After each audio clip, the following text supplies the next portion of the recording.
welcome everybody to our last lecture of CSI 40 in fall 2023. Yay! Give yourselves a big round of applause. Did great. What do you guys think? Difficulty score, computer science, 1 through 10. How hard do you think computer science is? Is it easy? Is it hard?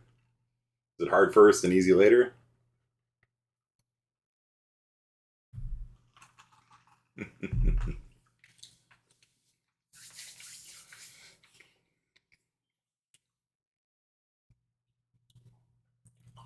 Was easy first, then it got harder?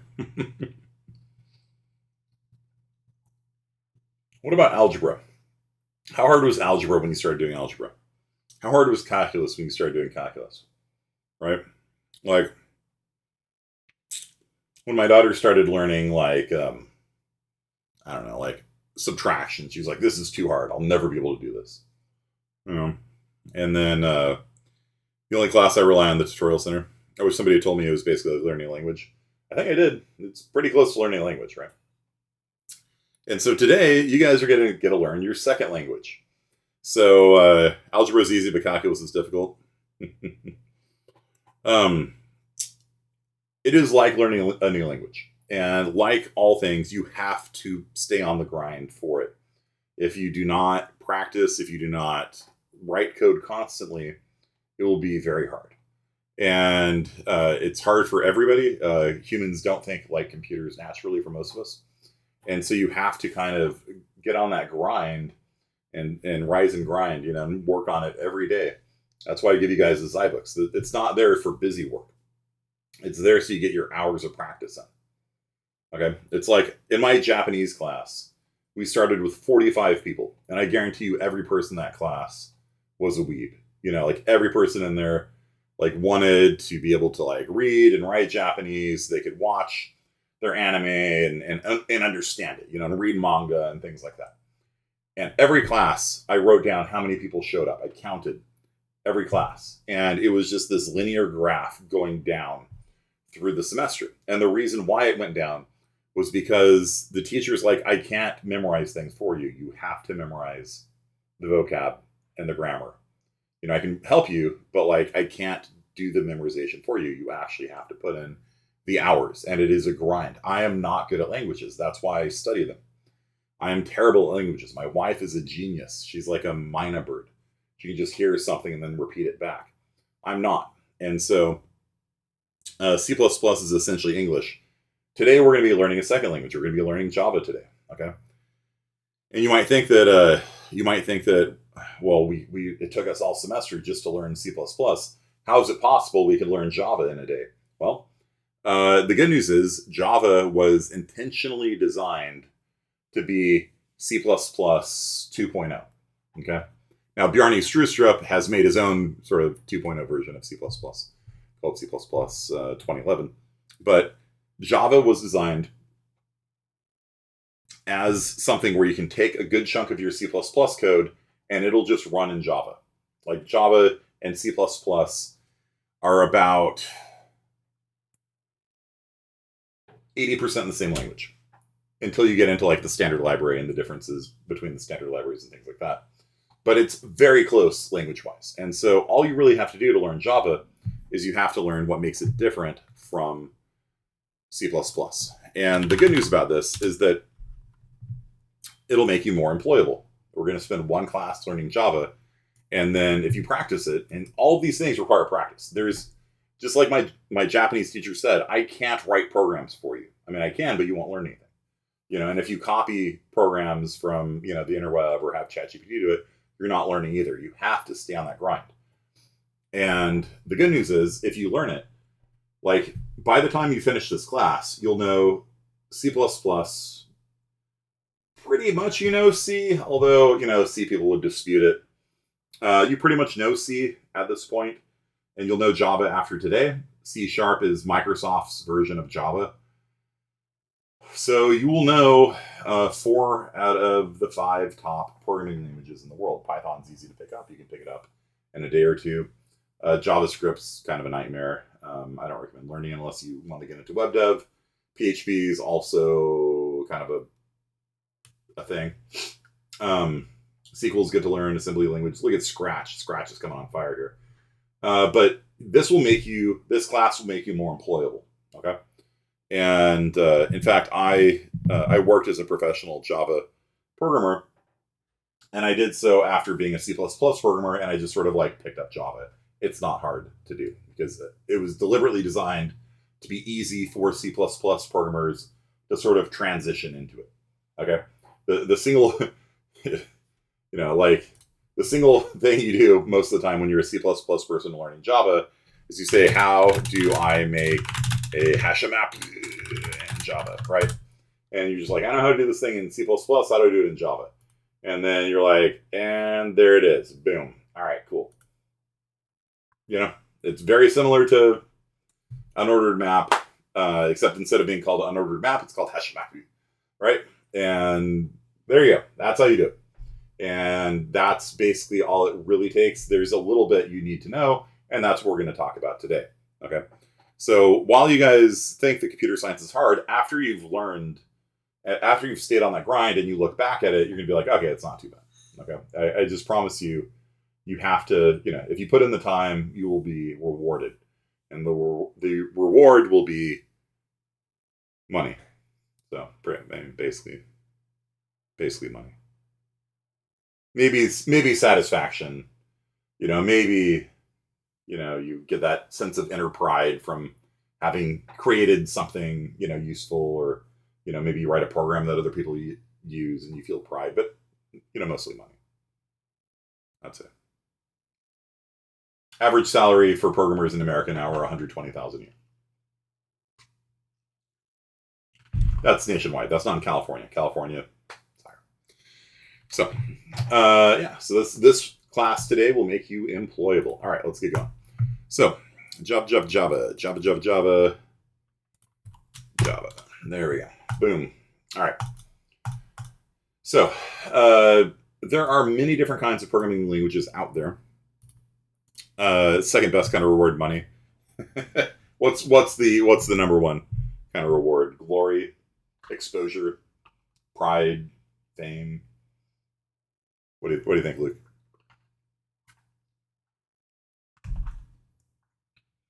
Mm-hmm.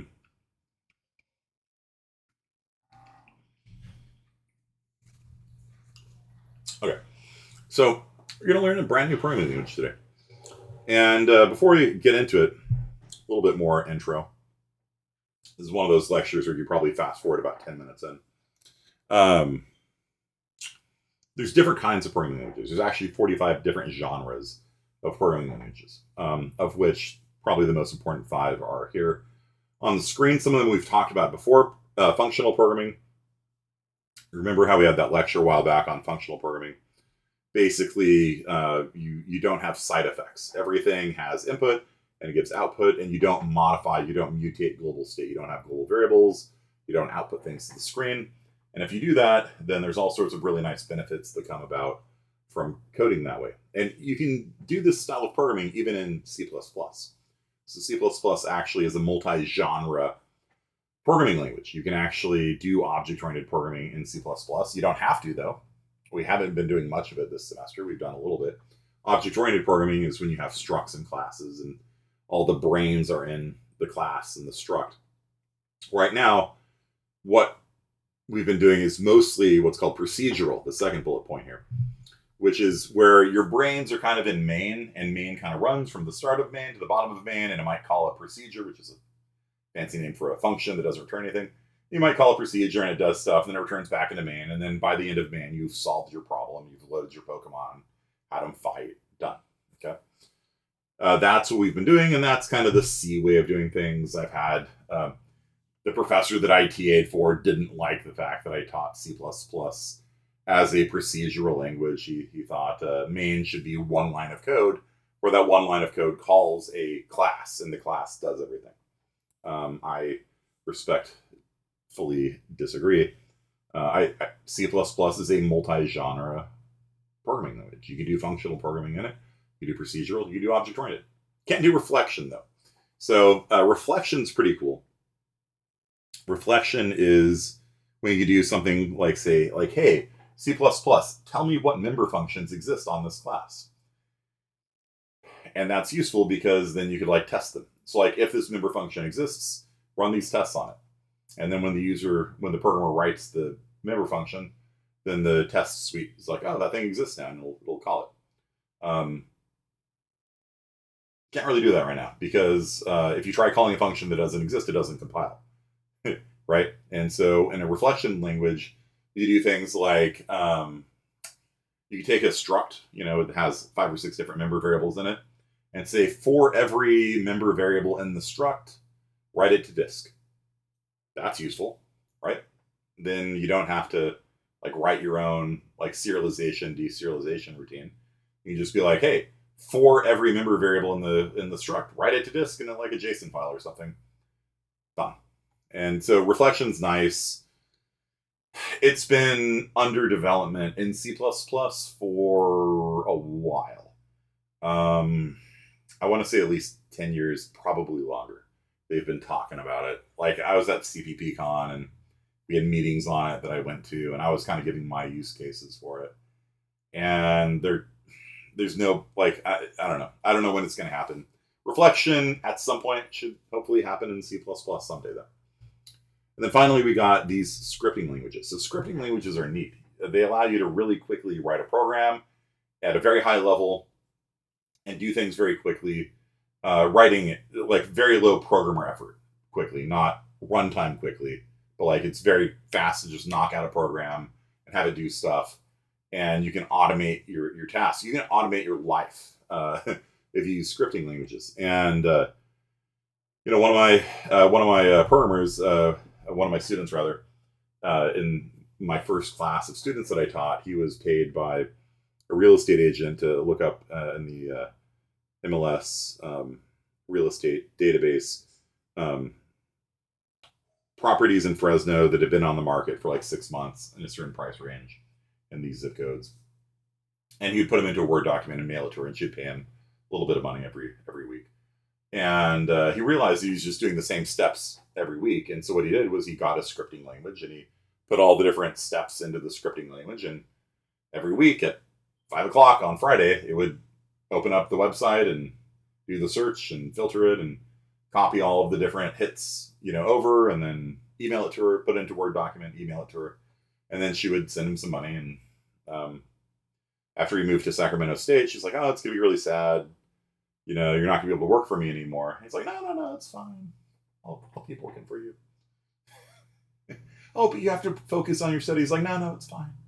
It's fine, because he just had it set up so that every Friday at 5 o'clock, it would just bloop, bloop, bloop, and money would come into his bank, and he didn't have to do anything. And this is one of the best things about computer science.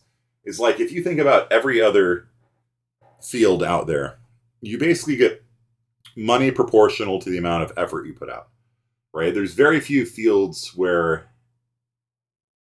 you can get paid more without having to work more. Like maybe a lawyer or something. Maybe. I don't know. But like if you're a doctor, every surgery you do, you get paid. So if you want to get more money, you got to work more. If you're a race car driver, you have to race in more races to get paid more. If you're a carpenter, you have to build more houses or build more shelves or whatever. Basically the amount of effort you put in is sort of linearly, proportional to the amount of money you get out. And computer science isn't like that. In computer science, if you take the time and effort to make a product that people want, you invest, a year of your life. You sell 1,000 copies, you sell 10,000 copies, you sell 1,000,000 copies. It doesn't take any more work on your part to sell 2 million versus 1 million, maybe pay a little bit in bandwidth or something.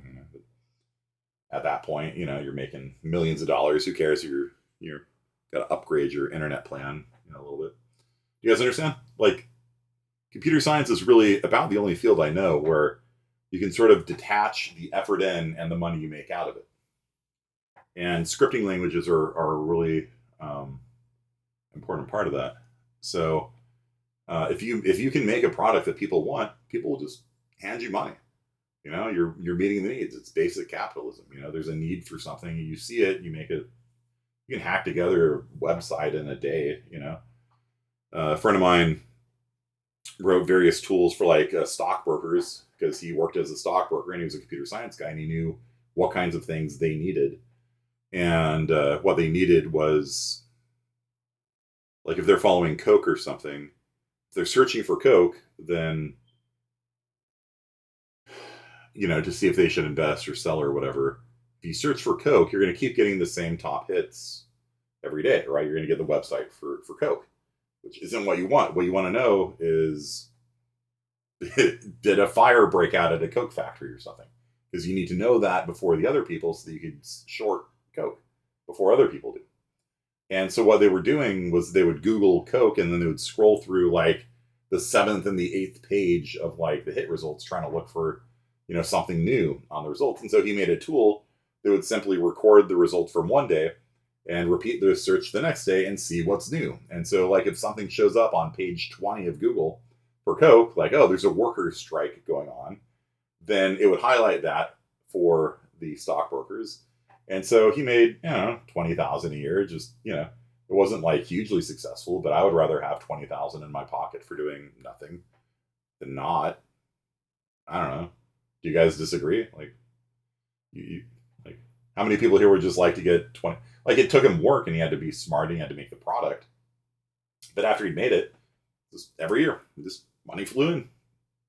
Cool. Thank you. Modern age scam artistry? Not at all. It's not a scam. It's not a scam. It's, you know, I mean, scam artists always promise you can make money fast and all this kind of stuff. But if you can make a product that people want, you can just sell it over and over again without having to, you yourself having to actually do more effort at that point. So, so that's why scripting languages are good to know. All right. So let's talk about Java now. All right, so 17 minutes in, I'll make a note of that on the on the description. You can start. So let's talk about Java. So Java is the first thing you have to understand about Java is that it's an interpreted language. Okay, it's not a compiled language. You don't get an A dot out like you get with C++, right? When you let's see if I have any. Hello world. Okay.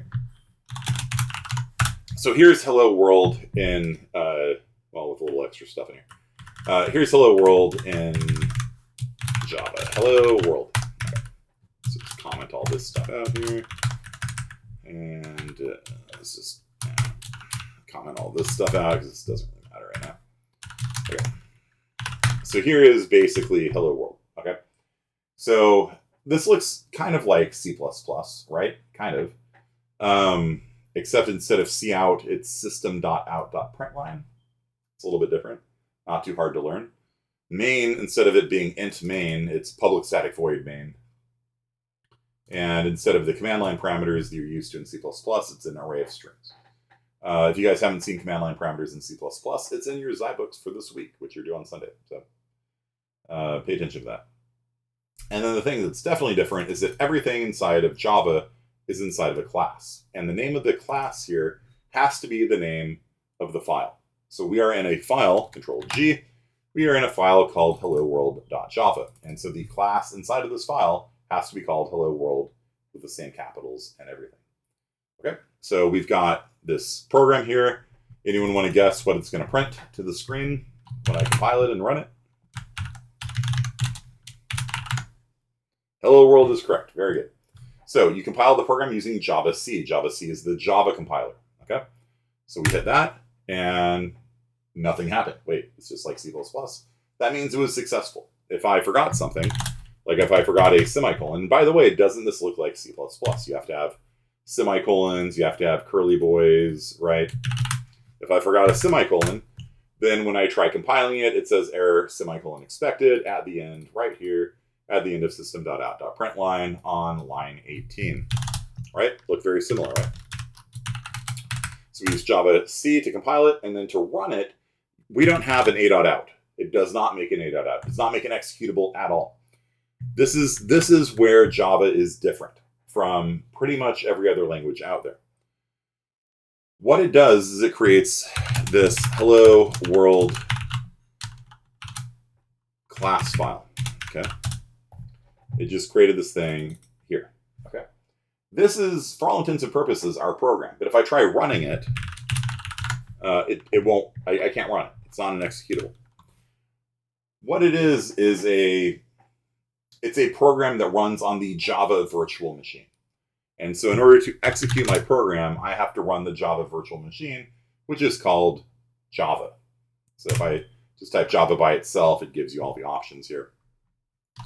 But I just type Java hello world, making sure I spell it properly, like that, and there it runs the program and says hello world. The program runs inside of the Java virtual machine. And so what's nice about that is that if you have a Java virtual machine on your Macintosh, and I have a Java virtual machine on my Linux box here, and some other student has a Java virtual machine on their Windows machine, I can send this class file to all three platforms, and it will run exactly the same way, in theory, on all three platforms, which is nice, right?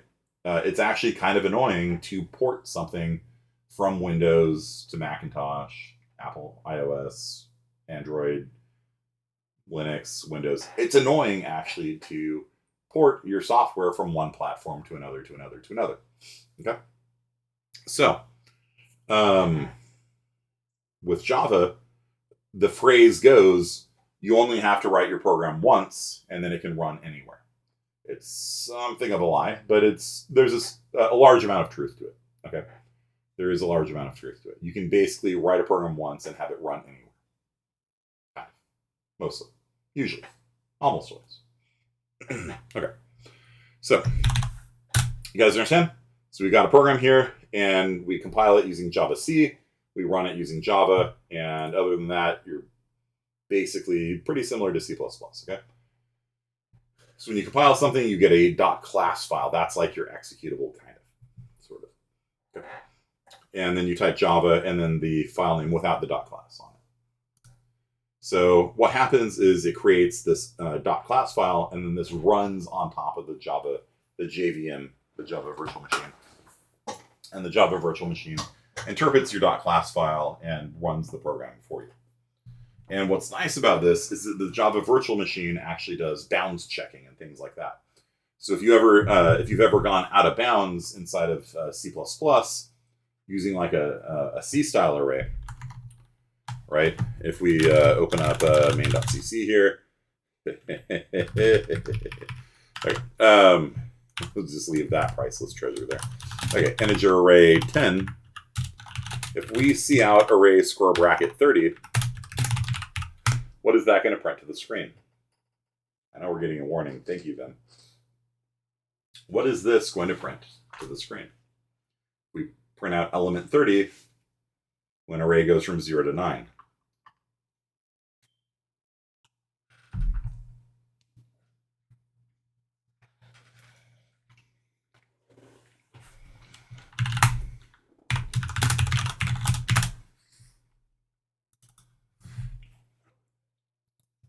Nobody had negative 117 million? Nope, nobody? You had that? Yeah, I should have typed faster, Burford. Yeah. Just print out whatever's in RAM there, right? In Java, if you try doing this,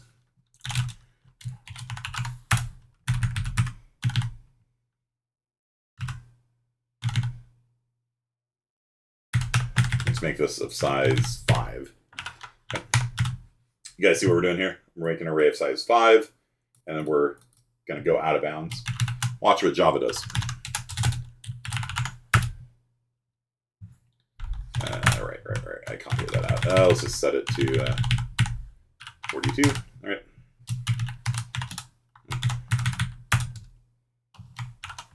If we run it, see what happened here? Out of bounds error. Okay.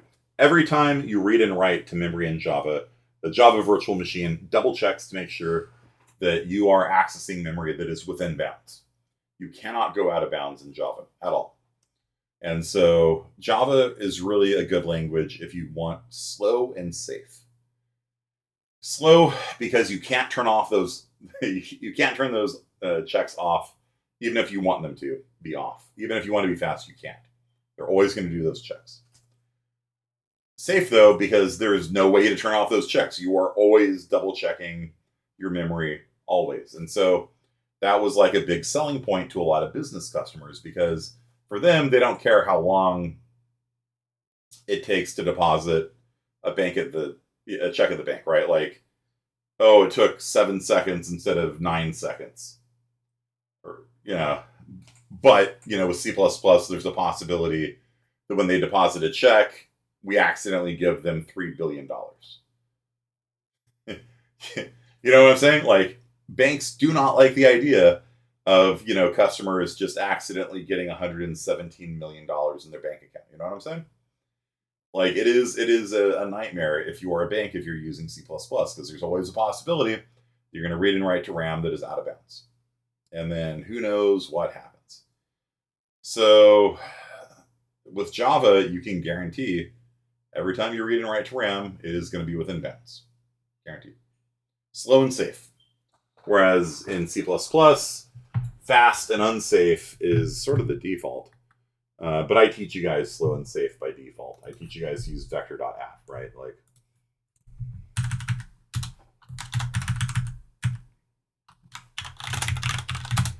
what I teach you is, instead of this, right? I teach you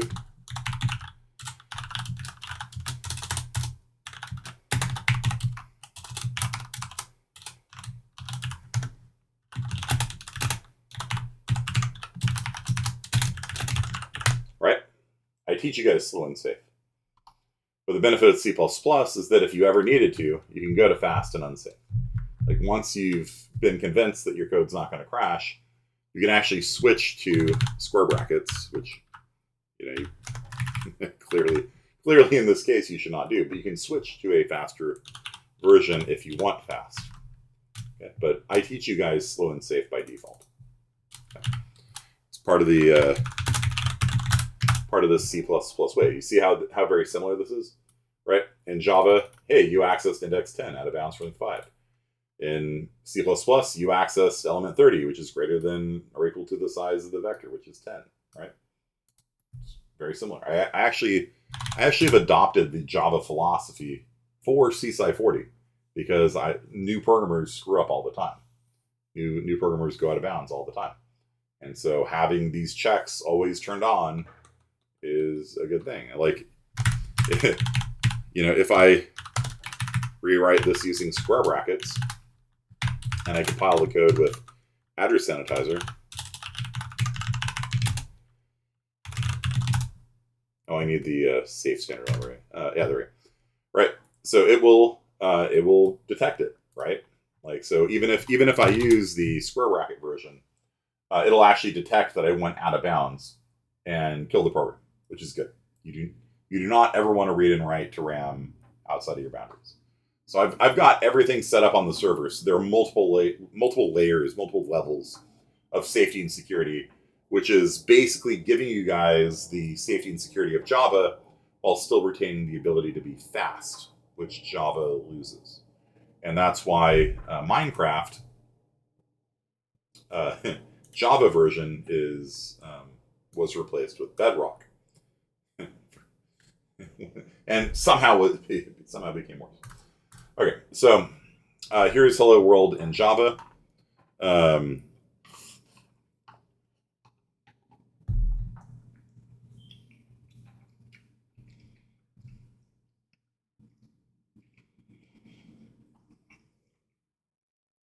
You can see it's pretty readable for a C++ person.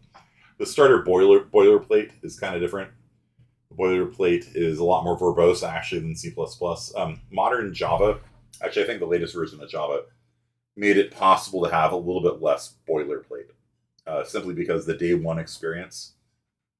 Like imagine trying to memorize this, right? Like you guys have to memorize like hashtag include IOStream, using namespace standard at main. I think this is worse. What do you guys think? The amount of boilerplate you need to memorize? What do you guys think? Is this easier to memorize than C++ or harder? What do you think? I think it's worse. Yeah, I think it's harder. But Once you get past day one, Java's not significantly different than C++. I'd actually say, like a lot of schools switch from C++ to Java because they thought it was easier.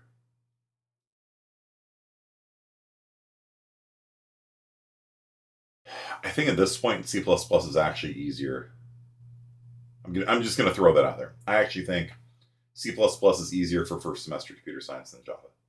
I'm actually gonna put my flag down on that one at this point. If you teach using modern C++, using vectors, .at, if you have your, the little safety features that I have turned on the server, where it does bounds checking for you, even if you don't ask for it. If you do all that, I will legitimately put my flag down and say it's easier for you guys to learn C++ than Java. Everybody says C++ is hard. It's the hardest language to learn. Nah, I don't think so. I don't think so. The cout in Java seems too long. So that is a recurring thing you're going to notice in Java. Java is extremely verbose. Java loves, why use few words when many words better, right? Is the Java philosophy. Have you guys ever seen those like mega ultra wide monitors, like the let's see if I can find it.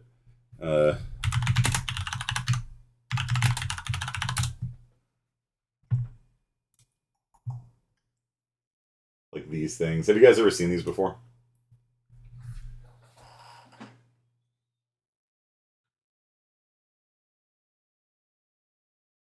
For the crazy people? No. Not for crazy people. This is for Java programmers. These monitors are there so that you can have your lines of Java all on the same line without word wrapping.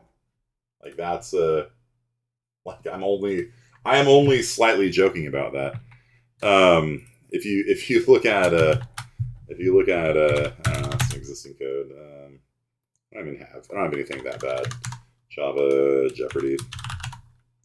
I don't even have anything that verbose, but like that's just one line of code, right? That's just making an unordered map. So this is the Java version of unordered map between an integer and an integer. And this is on a 32-inch monitor, and it barely fits with like one tab of indentation and 2 words of comments at the end of the line.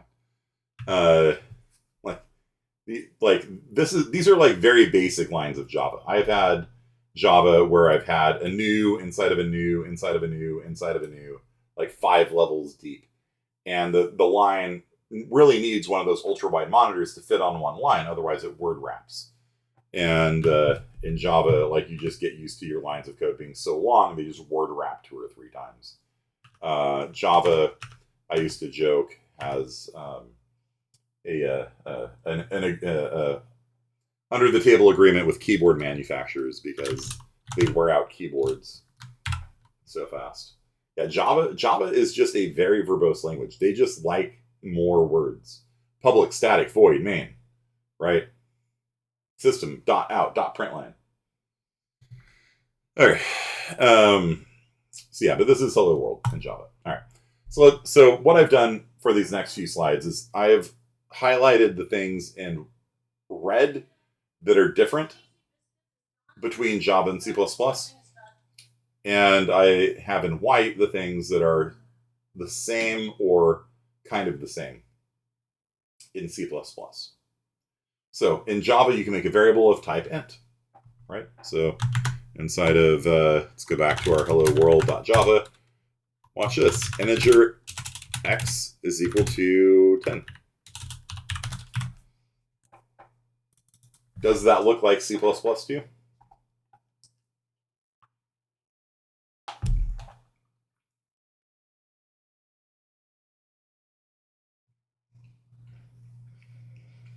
Mm-hmm. Yeah. What about float f is equal to 3.14? Valid Java, it's valid C++. Okay. It's basically the same. There is one quibble that I would have with my own slide. How many bits is an integer in C++? Megan, are you here? Give you a trivia question, Megan. How many bits is an integer in C++? According to the standard. No response? Anyone know? According to the standard, how many bits is an integer in C++? On the server, right, it goes from -2 billion to positive 2 billion. 4? No, bits, not bytes. 4 bytes is 32 bits. 8 bits? No. Right? A 32-bit number can hold, let's put this into scientific, 2 to the 32nd power is 4.2 billion and change. So if you have a signed integer, it goes from roughly -2.1 billion to positive 2.1 billion. So it's a 32-bit number. Okay. It's 1 bit wide. No, how many bits in the standard? On our server, an integer is 32 bits. Sticking with it. On our server, an integer is 32 bits. How big is it in the official standard? It's not, there's no hard and fast number. Okay. So you can have a system that has a 16-bit integer on it. On our server, it is a 32-bit integer system. But if you take your code to another platform, there's a possibility that your ints will have int shrinkage and turn into a 16-bit number instead of a 32-bit number. It's allowed under the standard. Okay. So what about a long? How big is a long on our server? Anyone know? A long integer, a long. You just type long x.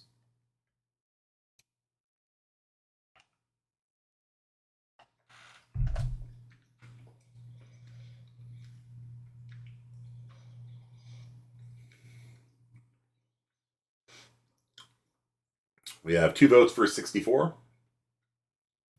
In Java, it's always 64. And this is where Java differs from C++. In Java, an integer is always 32 bits, or 4 bytes. In C++, an integer can be as small as 16, as big as maybe 64, I think. A long on our system is 32 bits. So there is no difference. This is a Boba? No, that. It's a PowerPoint presentation? No, look, what is Java variable types? So you know how we made variables before? Mm-hmm. You can hold a value and stuff. Yeah. So these are the kinds of things you can create a variable for. So you can make an integer and hold 10. Or you can make a short s and hold, I don't know, 1,000 or something like that. What the 64-bit, 32-bit, 16-bit is how big a number you can hold. So a 16-bit number can hold, so I'm going to put the calculator again.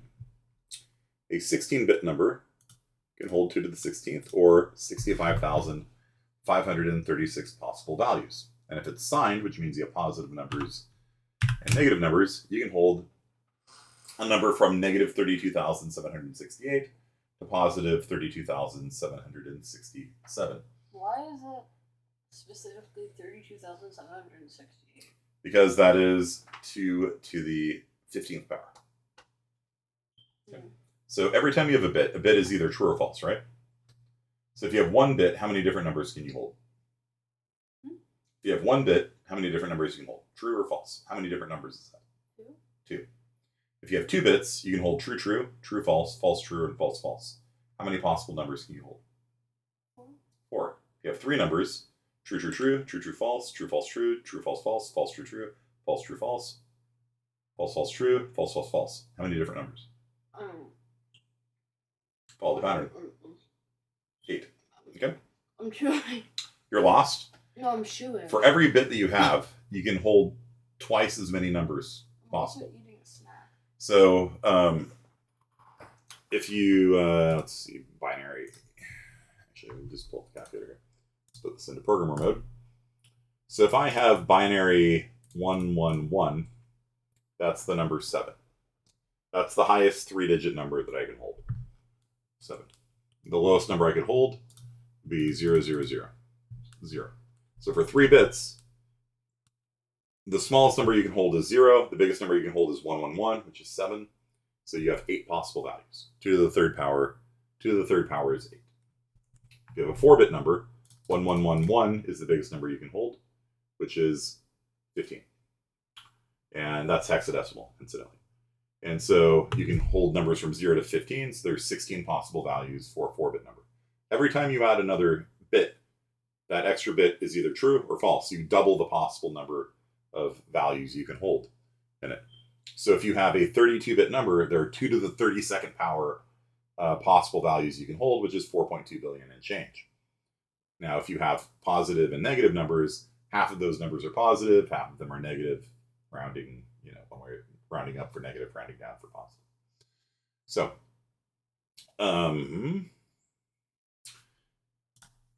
in our server, on our server, are you running off, girl? Okay. On our server, longs are actually 32 bits. On Windows machines, longs are 64 bits. So that's definitely an area where even today, if you port your C++ code from Linux to Windows, you're going to run into a problem. Okay, because you're going to get bit inflation when you go one way, you're going to get bit shrinkage when you go the other way. So Java is nice in the sense that they always have fixed sizes. If you make a long, it is always a 64-bit integer, which holds 2 to the 64th power numbers. They do not have unsigned integers. Unsigned integers are actually really annoying. They're there to save you on an if statement for checking for negatives. But when you do signed to unsigned comparisons and arithmetic and subtraction and things like that, like unsigned integers just cause like issues. And so Java just got rid of them. Okay. On the server, longs are the same size as integers. That's correct. We have 4-byte longs. If you want 64-bit integers, you need a long long. A long long is always going to be 64 bits. Okay. Floats are 32, doubles are 64. Same as in C++. They don't have a bool type with lowercase b. They have capital Boolean type. Chars are different. So if you want an 8-bit integer in Java, you make a byte, which I actually like. I actually really like this system better than how C++ does it, because C++ treats characters as if they were 8-bit integers. But when you see out them, they treat them as letters. So, if you just want an 8-bit number to hold numbers from, a negative 128 to positive 127, you can do it. But every time you see out the value, it prints an ASCII code. You have to cast it to an integer every time. It's kind of annoying. So in Java, you can have an 8-bit integer, or you can have a letter. And this is Unicode, so there's 16-bit wide characters in Java. C++ standard, the character is defined to be 1 byte. So it's Megan's earlier answer. In C++, a character is always exactly whatever the size of a byte is on that architecture. Do you guys know how many bits are in a byte?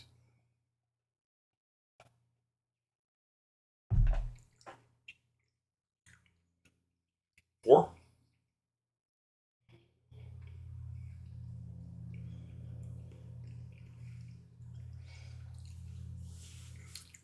We have 3 votes for 8. Anyone else? 8?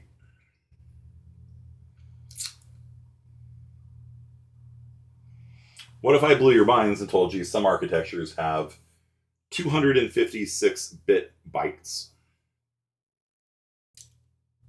And on those systems, a char is still 1 byte, which is 256 bits wide. Okay. So on those systems, a char is whatever the byte size is. On most systems, you have 8 bits to a byte. On all normal systems, you're going to have 8 bits to byte. But on DSPs and things like that, you can actually have a very wide byte. And And you can be very surprised when you have a char that is that big. You're like, wait, what? What's happening here? So, it is 8 bits to a byte on normal systems. You will probably never encounter anything other than 8 in your normal daily going around town life. Okay. It's unusual. Okay, they have a string class. The string class is capital S instead of a lowercase s. Big change there. A bigger change is that strings are immutable, so they can't change. They're basically you can't edit a string. They're just fixed. They have something called a string buffer, I believe, if you want to be able to edit a string. Variables are named the same way. This is something that came up in class last week on Pokemon. One of the students in this class, who's a string builder. How many teeth are needed for a byte that size? Oh, do you know what half a byte is called? Do you know what half a byte is called? It's called a nibble. And this is actually not me making a dad joke. This is the industry making a dad joke. Half a byte is called a nibble. Half a byte is 4 bits. 4 bits is called a nibble. So there you go. You know, learn something today. So an uninitialized variable. So I had a student approach me after I graded Pokemon Part 2. And this student, whose name may or may not be Raymond, said that, why did you give me a 6 on my homework, Pokemon Part 2, when I graded it myself, I got an 8. And so I pull up his code, and none of his variables are initialized. I'm like, well, you know, if you don't initialize your variables, who knows what's going to happen, right? You guys all with me on this? If you just see out, like, you know, if we just see out something, like, you know, you're just going to get something, right? If we integer x and we see out the value of x,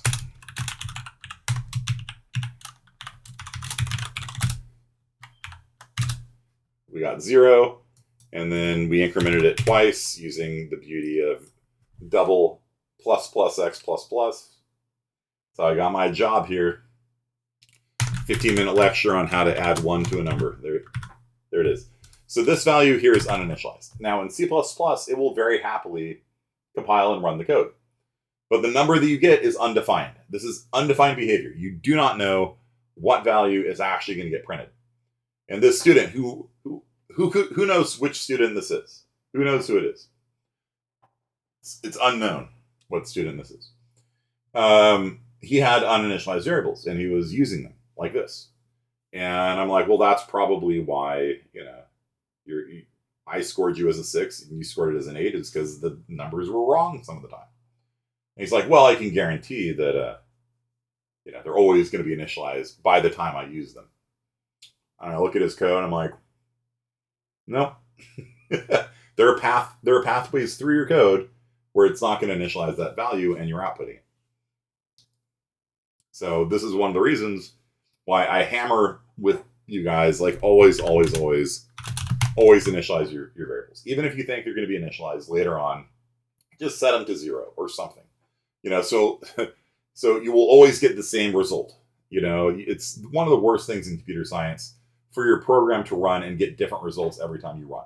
And there's very few causes of that. There's uninitialized variables, and there's like going out of bounds with memory, right? Bad memory and uninitialized variables are basically, you know, the only real reason why you're going to get in code like this, where you're going to get a different value. And so it's just good habit to just always initialize your variables. In Java, it won't compile, which I like. I actually like that rule. And in fact, a lot of times I will change my build command, my build flags, so that if I have an uninitialized variable, it won't compile at all. Like C++ will just be like, error. No. And I actually, like I said, I was a professional Java programmer for a couple of years. A lot of the things they did in Java, I'm like, that's a good habit. And I backported it into C++, where I'm always bounds checking, where I'm always rejecting uninitialized variables, things like that. Okay. So one weird thing about Java, or at least it's weird to us C++ programmers, is that they have these things called boxed types. And a boxed type is like a capital A integer. So you can have integer x equals 10, or you can have integer Bob equals 10.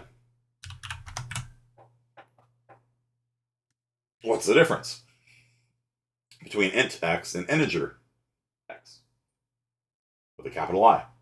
And the difference is this is a class, okay? This is a primitive.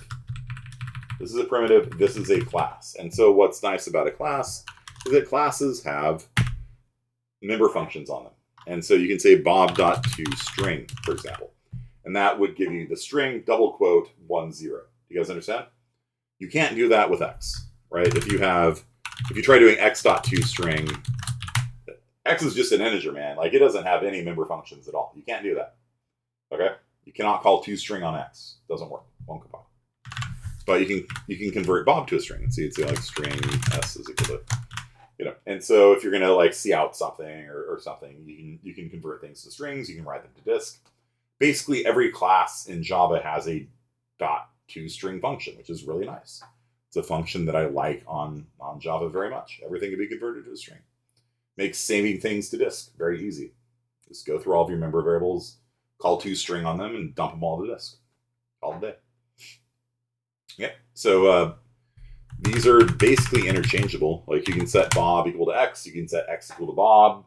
You can go between the unboxed type and the box type. This is called unboxed, and this is called boxed. A box type. You can convert back and forth between them interchangeably. Okay. A lot of Java people just use the box types because they have like toString and things like that on them. Okay. Instead of const, these public static final.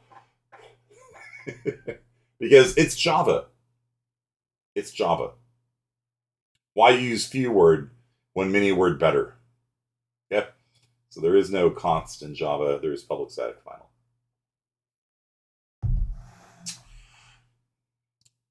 You do that a lot in Java. You run out of air when you're trying to read the line of code. Go. So once you get past the primitive types of integers, floats, doubles, chars, that kind of stuff, once you get past that, everything is nude. Okay? And a student in the previous class started laughing. He's like, what do you mean they're not wearing clothes? I'm like, no, they're nude. They're nude. N-E-W-E-D. Nude. Okay? Not nude. They're nude. Okay? Nude. N-E-W-E-D. Nude. Okay? All objects other than ints and floats and doubles, everything in Java gets nude. They're all heap allocated. Other than the most primitive types of char, int, that kind of stuff, everything is nude in Java. And this is one of the reasons why I don't recommend you learn Java first. Because in Java, you knew everything. Everything except for like ints. You knew everything. So if you're going to be like creating a calendar, you're going to know a Gregorian calendar. If you're going to make a hash map, you knew a hash map. If you make a vector, you knew the vector. If you make an array, you knew the array. Okay? So everything is nude in Java. And in C++, every time you have a new, you need a what? What's the rule in C++? For every new, you have to have a what?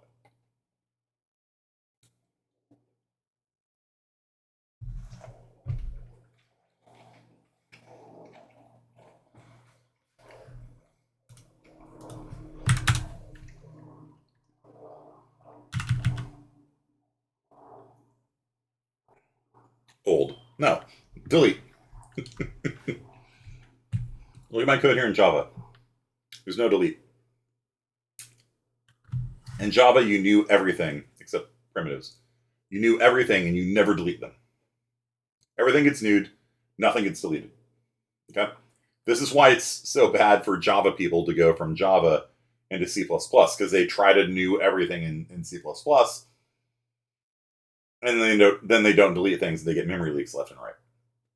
The reason why this works in Java, this is the most fundamental thing about Java you guys have to take away from today.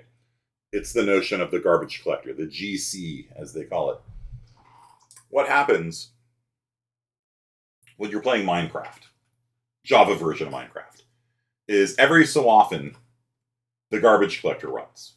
And what the garbage collector does is it goes through every object that you've newed in Minecraft and says, hey, are you still alive? Yeah? Okay, cool. Are you still alive? Yeah? All right, cool. What about you? No. I'm dead now. Oh, okay. Freeze it. What about you? No. And so what that feels like when you're in the game is you're just running around and then the game hitches. Have you guys ever seen this in Java? Like, or have you ever played with the memory settings to get the garbage collector like working correctly? You're running and it hitches, and you're running and it hitches, and you're running and it hitches. Java is not a good programming language. Not a good programming language for games. It's really not, because the garbage collector essentially pauses the world and then runs through every object in the world to see if there's a pointer at it, they can reach it. And if it can't be reached, then it gets freed. And that's slow. And it's not slow from the point of view of like a bank, right? Like if you're depositing a check and the check takes 7.1 seconds to deposit instead of 7, nobody's going to know. Nobody's going to say anything, right? But in a game, if you're about to headshot somebody and the game hitches for 1/10 of a second, they teleport to the other side of your reticle, people are going to be mad, right? Like you're about to get the kill and it glitches past. No, thank you. That's why Microsoft made Bedrock, which is a smoother version of Java, but unfortunately screwed it up so badly that everybody hates it and they still play the Java version instead. Fallout New Vegas is not coded in Java. Fallout New Vegas has issues from it being a really old game engine. I really wish Fallout New Vegas would get a reissue, like a modern remake. It really deserves it. 64-bit engine, can use more than 2 gigs of RAM, that kind of stuff. Fallout 4 New Vegas mod. Yeah, New Vegas, I think, is one of the greatest RPGs of all time. And I'm not just saying that because an acquaintance of mine was one of the people who made it. Okay. So the garbage collector pauses Java every so often and says, oh, this nude guy, he's not available anymore. You hit the end of a curly brace, he's gone. Like, there's no pointers to him anywhere. Gone. Okay. Java has a really nice standard library. In fact, I would argue that the Java standard library is better than the C++ standard library. And I know that some C++ hardcore purists are going to probably be upset at me for saying that. But Java has support for a lot of really modern stuff, like the internet.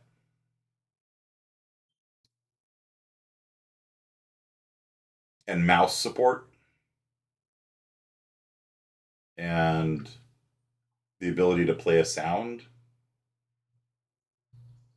And making a window. And networking. And calendars. C++, like the only thing built into C++ for outputting things is text. Like this is why people think that you're hacking the NSA when you're doing C++ programming, is because this interface here, when you see out things, this is literally like MS-DOS, Unix 1970s era coding. There is nothing more modern than this built into the C++ standard library. Java has this newfangled thing called mouse support, where it can actually read a mouse click and display a new window and have a picture. C++ has no concept of pictures in its standard library. You have to do third-party libraries to do that, like our CImage library for our image processing assignment. If you want to do internet stuff, there's nothing in the C++ language for it. There is no support for this newfangled thing called the interweb, the information superhighway that I hear is very fashionable these days. There is zero support for it in the standard library. Java, yeah, it's not bad actually. It's actually really not bad. Look how we renamed all of my Google things. And I have a mystery one here. Thesaurus Rex. The mystery. Yes. I love I it. just Rickroll. Me want art. Rickroll. I always I just Rickroll anyone who hold it to the looks students. for it. Hold it to the students. I just like because that's the noun project. They just give you like free art. I just have a mystery one. I don't know if you can see it, but like on like the right there. Mm-hmm. And Maybe you click on it. Never gonna give you up. Mm-hmm. Last night I was very bored, so I kind of did that. Okay, so here is how much effort it takes to set up interwebbing in Java. So it creates essentially a cout and a cin for a socket. Okay, and then if you want, when a client connects to the server, it'll do something like get their name. Let's see here. So it calls readline, like my read line in my read library. You just call readline. And then that reads a line of text from the client over the internet. And then we make a new string and then send it to them. Welcome, Ada. I'm just gonna just This is how you one second, B. This is how you can read from the internet. That's how you can write to the internet. Okay, that's good. It's not hard. This is something I found. Yeah, show it. I just found this random photo and the link that says, "What is the cutest deep sea creature?" With that photo on, and I was very confused. I think it's cute. I think it's adorable. But yeah, that's how easy it is to read a line from across the internet. That's how easy it is to send a line of text across the internet. It's not hard. And it takes 2 lines of code to set it up.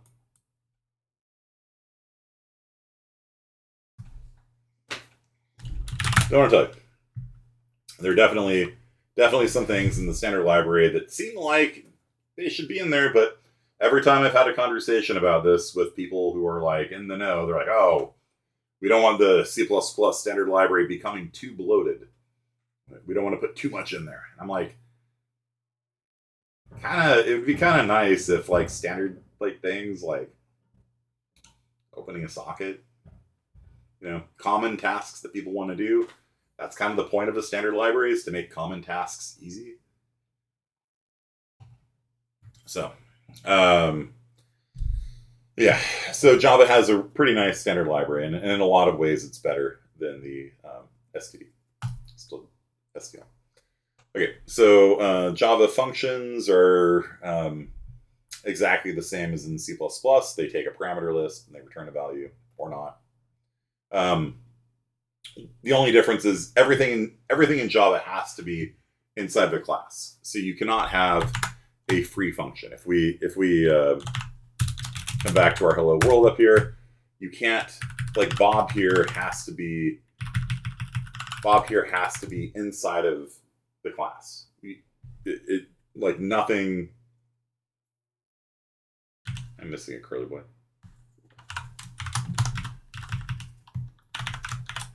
Yeah, Bob has to be inside of a class. We can't put him up in global space. There are no global functions in Java. Everything in Java is inside of a class. That's really the only difference. But you see how, we got a function here. It takes no parameters. It returns an integer, right? It's the same thing. It's the same thing as C++. Okay. So we can set array 10 equal to Bob. Okay. This looks a lot like C++, right? Like the public part here, we'll talk about that in a second. But yeah, that whole highlighted part there, that could just be C++. You wouldn't know. You wouldn't know from looking at it if you were looking at Java, if you were looking at C++. And this was by design. Like the Java people by design wanted something that would be easy for C++ people to get into. And so you can literally copy and paste C++ code into Java, and you have to do a little bit like, maybe add some extra Java verbosity to some of the stuff. Really, once you know C++, you can get into Java very quickly. Okay. Operators, algebra. It's all the same. Plus, minus, times, equals, modulus, left shift, right shift, greater than, less than, everything's the same. The only thing different is that there's no operator overloading. And so what that means is that in C++, you can have these things like the double left arrow, that thing there. Bjarne decided the double left arrow should be overloaded to do outputting to the screen. Normally, the double left arrow is actually a bit shift operation.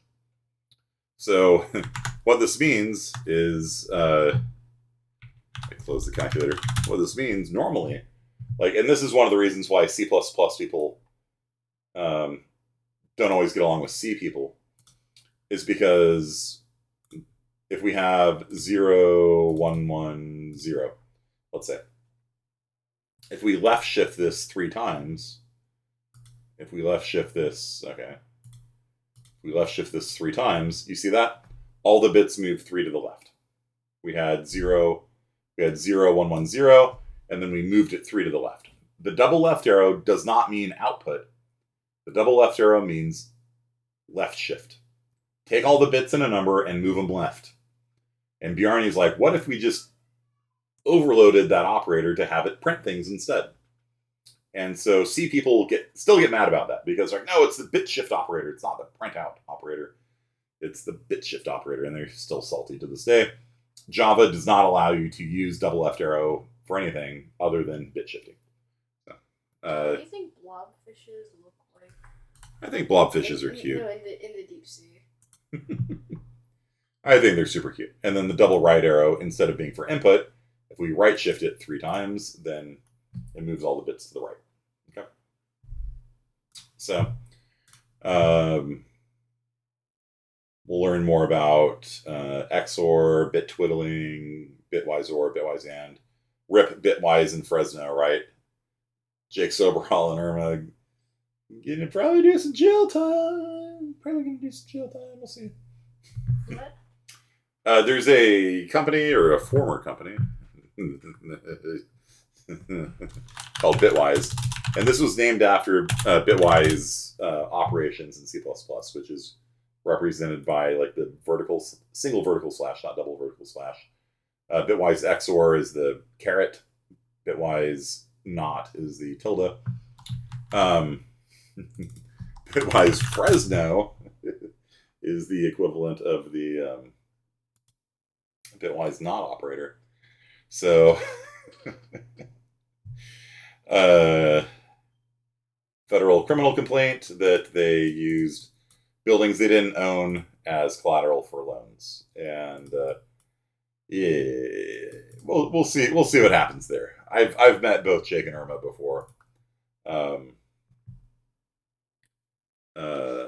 Simon Sultana was hosting an event at Fresno Pacific University. It's where I met Simon. He's the computer science professor at Reedley now. It's where I met him, and we became friends after that event. But I met Jake and Irma there, and it's nice. It's like my brush with criminality. So I know people going to jail. This is exciting. Okay. But yeah, that's where the name comes from, Bitwise. It's from those operations like bit shift and bit, Okay. So, for order of operations, everything's the same. Every sentence, every statement ends in a semicolon, just like C++. These curly boys, just like in C++. I think there's one little difference.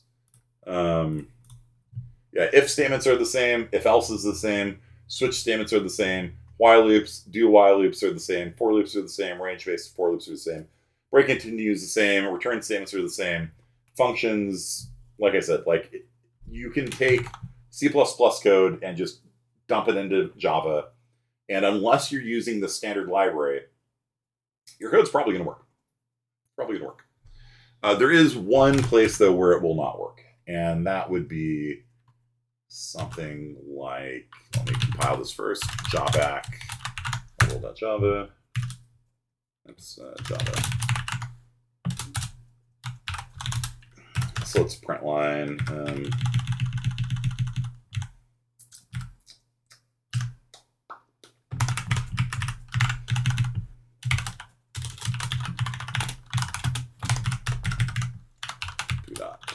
string. So this should print 42, right?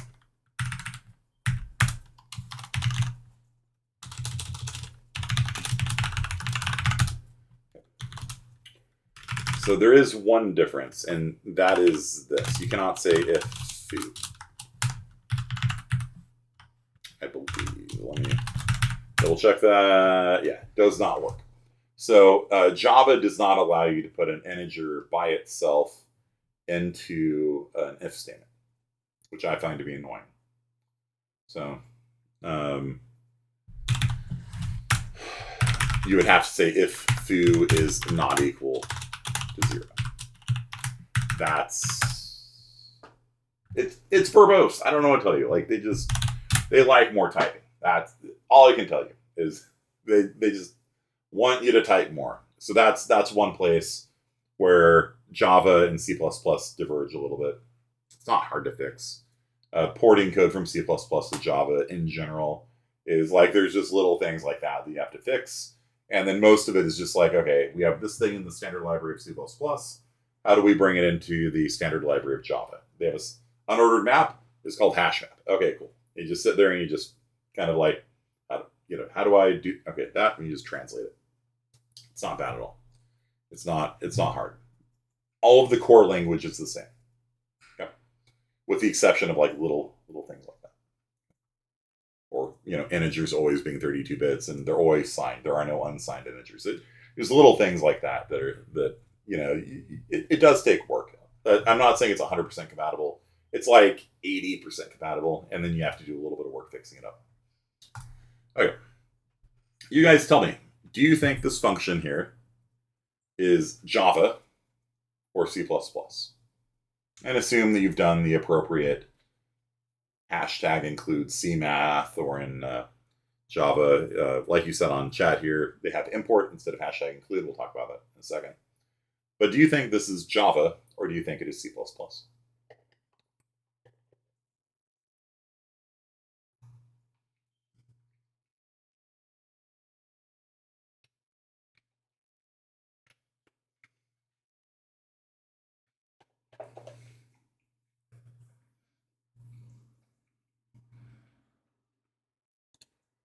Everybody put down C++. The answer is both. This code will actually compile and run equally well in Java and C++. Java usually has a math.square root function, but assuming you've imported it, it'll work fine. In C++, you have to hashtag include CMath also for this to work. And using namespace standard to strip off the STDs. Public static thingy before functions? Nope. Don't have to. They're not necessarily necessary.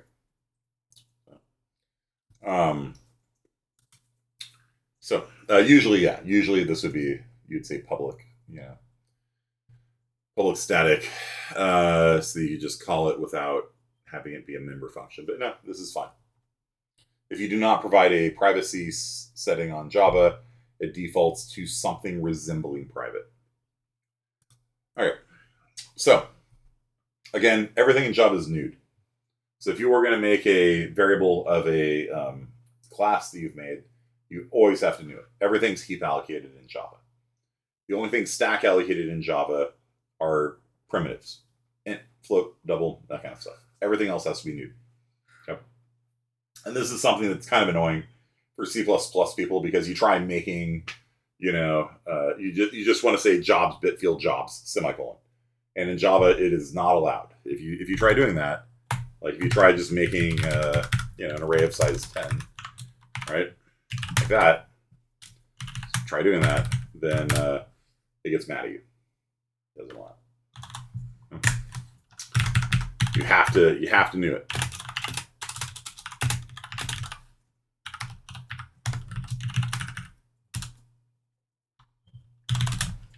This looks a lot like C++, though, doesn't it? All right. So there are 4 privacy levels in Java. In C++, we've talked about 2 so far: public and private. Public and private exist in Java, and they basically work the exact same way as in C++. Protected is also in C++. We haven't talked about that. That's a 41 topic. And there's also no modifier, which is what, Luke, you were just asking about. If you don't provide any modifier, then they default to something resembling private. except everybody in your package has access to it. Everybody outside of your package doesn't have access to it. So it's like a package private. I don't know how to put it. That's the default privacy level. So everybody in your package can see the variable and read and write it. Everybody outside of the package can't see it. Okay.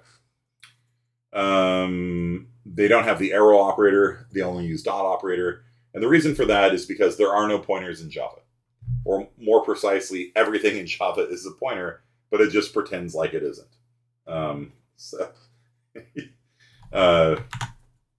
This is actually the only technical question that I was asked to get this job. I had to give a 15-minute long interview on how to add 1 to a number.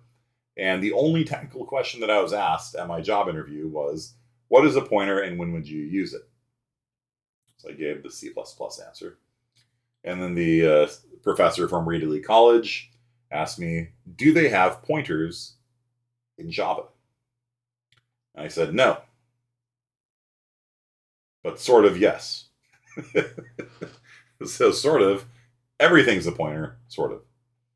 And so, because everything's nude, right? Like, so when you have something like this jobs guy here, he's really a pointer to an object. It just doesn't look like a pointer. Everyone's afraid of the little star. Everybody's afraid of the reference and dereference operators in C++. And so they just kind of like got rid of it. You just use the dot operator for everything. You don't use the star. You don't use the ampersand.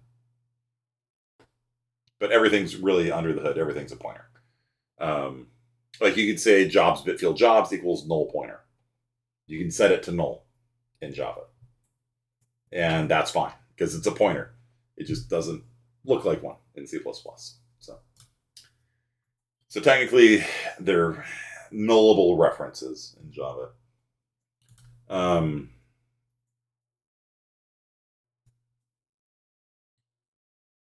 Yeah, here's something I left off earlier. When you have a function, you know that rule that I've taught you guys. If I asked you in C++, if I asked you in C++, I give you this question in C++. I'm making a function called absolute value. Should I take, right, like if,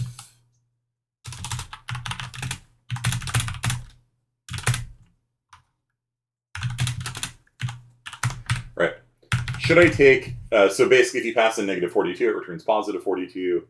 If you pass in positive 42, it returns positive 42. It's absolute value. Okay. So if I'm passing in an integer here, should I pass it in by call by value or call by reference? What's the rule that I've taught you guys? Should I do it like this? Should I do it like this? Should I do it like this? Should I do call by value, call by reference, or call by const reference? If I'm going to be doing absolute value. Functional. Takes in a value, returns a value.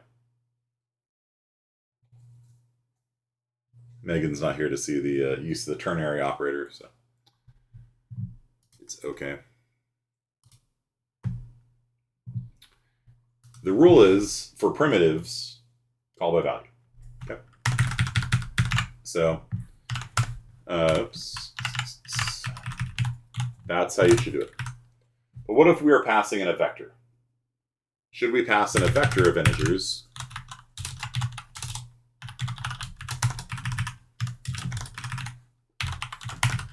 Should we pass in a vector of integers by value or by reference?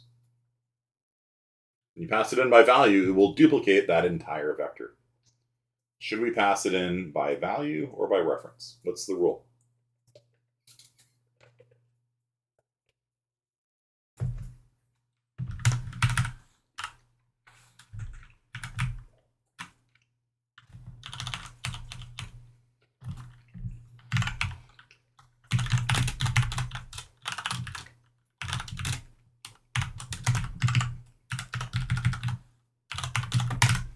Const reference by default.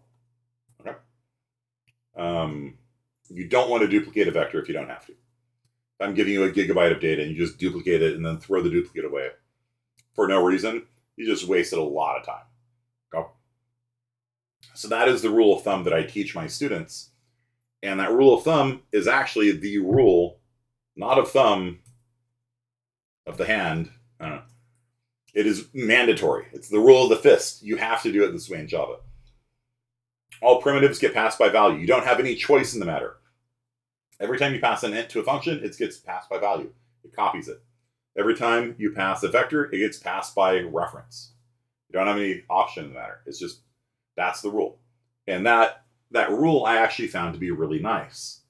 And so I actually backported the rule from Java into C++. And that's why I teach it that way, because it actually works really well. If you're going to be, very rarely are you going to see me pass a vector by value. It's probably a bug if I do that. I'd only do that if I want to be able to modify it and not change the original. So this rule, primitives are passed by value, everything else is passed by reference, is the hard and fast rule in Java. You don't choose. There's no ampersand. It's just you just pass a vector in and it just automatically is by reference. You guys with me? Make sense?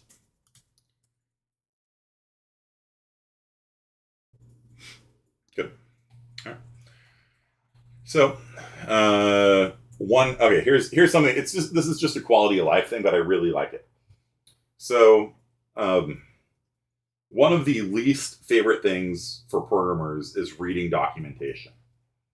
Okay. Do you guys know kind of like the one thing that programmers hate more than reading documentation?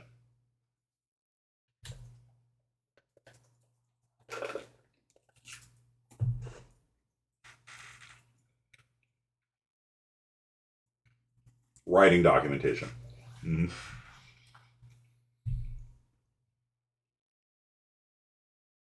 So at Microsoft, a friend of mine worked at Microsoft.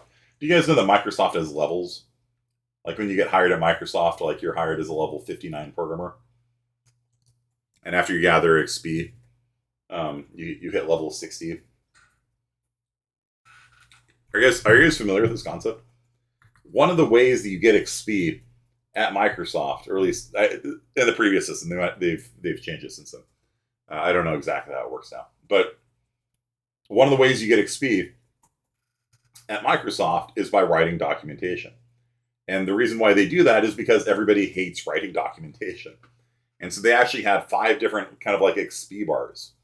And, one of them would be like for writing code, as you're hired to do because you're a programmer. But also things like collaborating with people, going to meetings, writing documentation, so forth. Testing probably. And you had to level up. You had to fill up your XP bar in all 5 of the categories. And then you would rank up from a level 59 programmer to a level 60 programmer or something. Levels FYI, sure. That's a good site. Okay. And let's look at Oracle 180. That's not too bad. Base salary 170. A little bit of stock. I'm telling you guys, like, computer science is a fairly lucrative, degree. 2 years of the company, you're making 180. It's not bad. It's not terrible. All right. Microsoft. Here we go. So yeah, you start off as a level 59, right? And so as a level 59, you're making 117 in salary, and you're making a certain amount in stock and benefits and bonuses and things like that as well. By the time you level up after a while and you become a principal, then you're making 200 in salary and another 100 in stocks and bonuses. Now, at the very top is the technical fellow. There's a level cap of 80. It's like in World of Warcraft. Megan's gone. Technical fellows, NOLA. Yeah, so technical fellows make, I think, around 400,000 in salary and like $1 million in bonuses and stock and things like that. So it's on average. Like, there's not many technical fellows at Microsoft, so you shouldn't count on that. But, like the guy that invented Windows is a technical fellow, or Windows NT. and they get paid. They get Dave Cutler, something like that. They get paid pretty well, and they're pretty reasonable. Even like distinguished engineers like pretty good too. 1.2 million, yeah. So, like I said, writing documentation, they actually had to incentivize it. They had to give external motivation to get people to write documentation for their code. And one of the nice things about Java is how easy it is, because what you can do is do a /**, right? You guys all know /* comments, right? Like you do something like, this is a comment.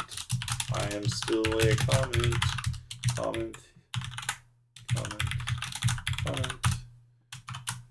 Right?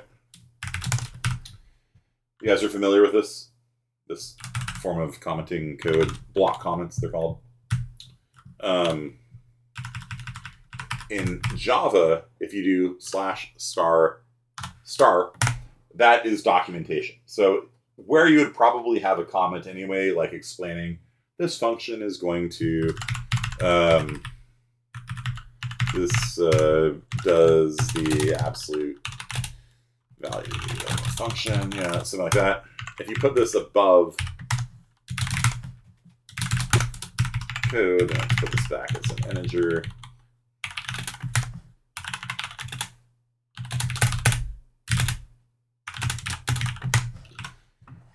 When you run JavaDoc, which is a separate program, you can run JavaDoc on your program.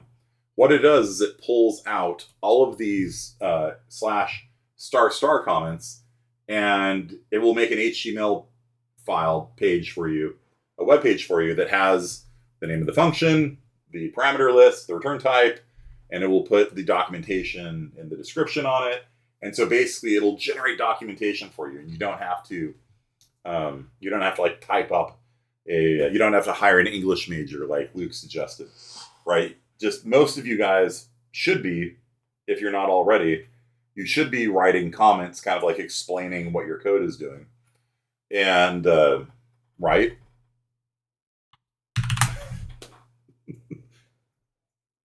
And so you can just run JavaDoc and spit out an HTML page, and it's nice. It's just a really nice.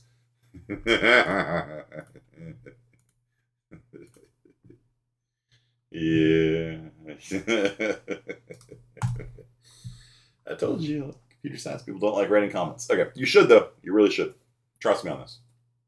Okay, there's another really nice quality of life thing called deprecated. This is actually in C++ as well, except instead of at deprecated in C++, it is.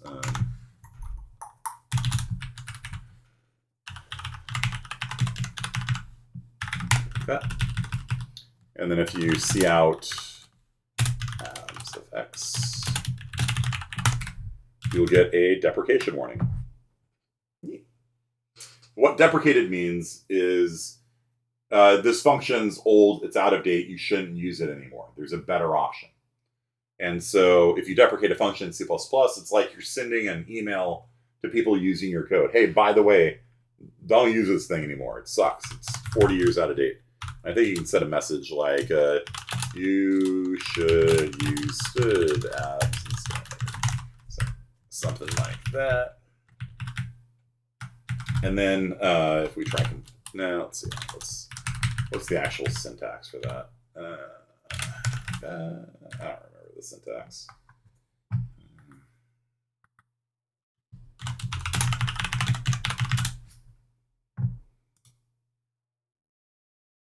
Parentheses. Okay.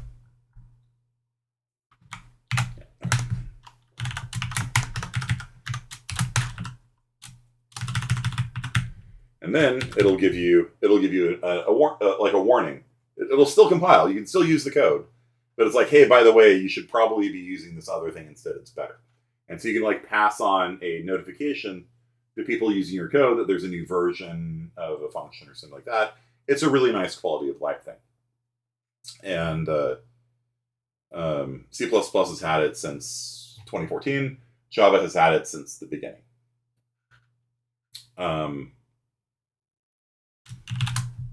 and it'll show up if you try compiling it. Warning, it is deprecated, and then there's the message. Pretty cool stuff. All right. Instead of hashtag include, use import. Import brings in standard library stuff. Technically, you don't even need to use it if you don't want to. If you like typing a lot, you can get away with it. But generally speaking, you're going to import stuff in Java. So for example, if you wanted to use the Gregorian calendar, you can import java.util.Gregorian calendar, because again, everything in Java is verbose. And then if you wanted to use a calendar, you can say Gregorian calendar, mycal equals new Gregorian calendar, 1977 calendar.December, 27.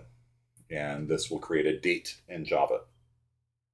If you didn't have this, then you could type java.util.Gregorian calendar equals new java.util.Gregorian calendar, open parentheses, 1977, calendar.December, 27, close parentheses, semicolon. Again, that's why you need the 40-inch ultra wides. And this is for something simple like making a date. Okay. So, it's similar to hashtag include, except it's under the hood, it's doing something a little bit different. It's kind of more similar to like using namespace standard almost.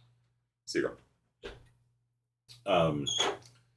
Because it doesn't actually copy and paste the source code in.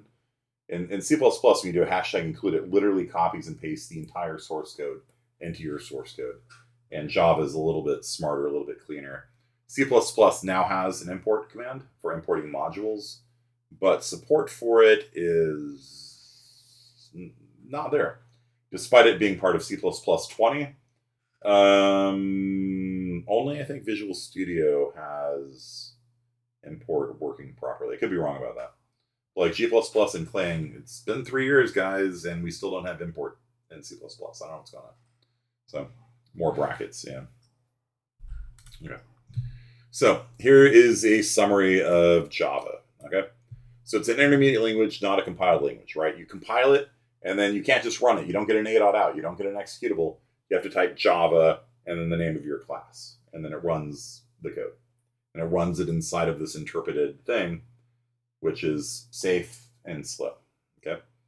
So the const, you have public static final, you have byte rather than char, you have no pointers, or maybe everything's a pointer, kind of depends on your perspective on it. Everything's called by reference, except for primitives. No operator overloading, so there's no cout double left arrow, you can't do that in Java. You import rather than doing a using or a hashtag include. The Java doc's really nice.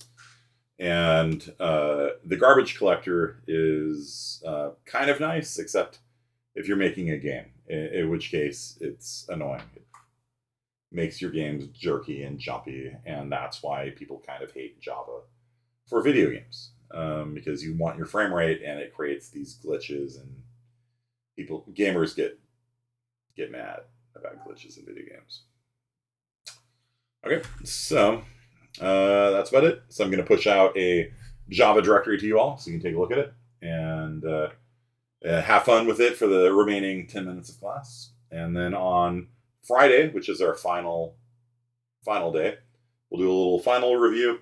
And then our lab time is going to be writing a simple program in Java together, sort of. But you're doing it because it's lab time.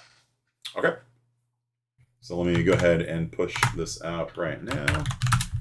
Sudo deploy homework, csat40, Java.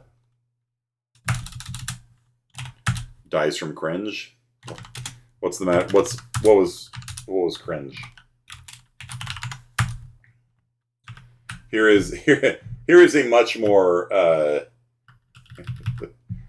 here is a much more comprehensive list of things in Java. Nothing just scared. Okay. So, Min Crowley in the previous class was saying that, you know, you can learn it, like, after you know your first programming language, you can learn a new programming language pretty quickly. Because what you do is you ask, how do I do these things in the new language? How do I make a variable? How do I do input and output? How do I do algebra? How do I do if statements? How do I do loops? How do I do functions? And once you know how to do those, You know the language. There's 6 things that are basic. And then 7 and 8 are kind of nice too, vectors and classes. And so basically you're just like, all right, so that's how you do it. System.out.println instead of cout. Okay, got it. And you can basically learn Python, like where you guys are right now, you can learn Python in a day or two. Java, you basically know Java now. The main thing is like, all right, well, how do, like, I know how to do this thing in C++, how to do it in Java, and you Google it. That's literally, like, there's a vector class in Java. It's just spelled differently, right? And so there's actually 2. There's actually capital V vector, and then there's array list that have some minor differences between them. And so, yeah, like, you just kind of like, oh, I know how to do POW in C++. How do I do POW in Java? You look it up. You're like, oh, there it is. You do it. It's not hard. So, and as the result of that, if you guys can get a little bit of Java skills, get a job doing Java programming. The more languages you guys know, the more employable you are. And after you guys finish CSI 40, you guys are going to know enough to get a junior level position. I got my first job programming after I had taken CSI 40 and 41, the equivalent. Yeah, you guys can too. So we are upping your resume today. Let's put it that way. All right.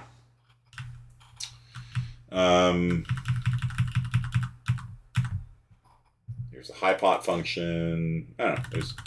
Here's how you do cin. I actually make a variable called cin. Here's how you see out something. If statements. Like, look at this code. Like that highlighted code there, that could very well be C++, except for the cout is different, right? In fact, C++ is getting a print line function and print. Like, that's in 20 or 23. They have a print function. So, like, literally, you could write code that would be either Java or C++ using print or println.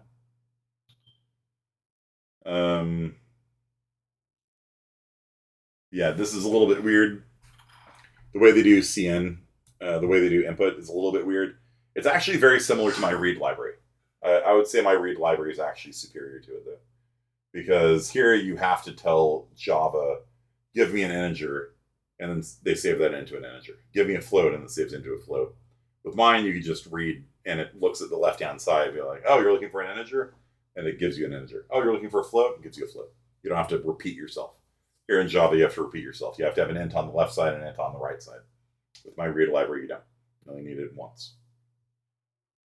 But otherwise, my read library is sort of philosophically the same as this thing here, where it's a function call, and it returns a value. Whereas cin is this weird system, the double right arrow.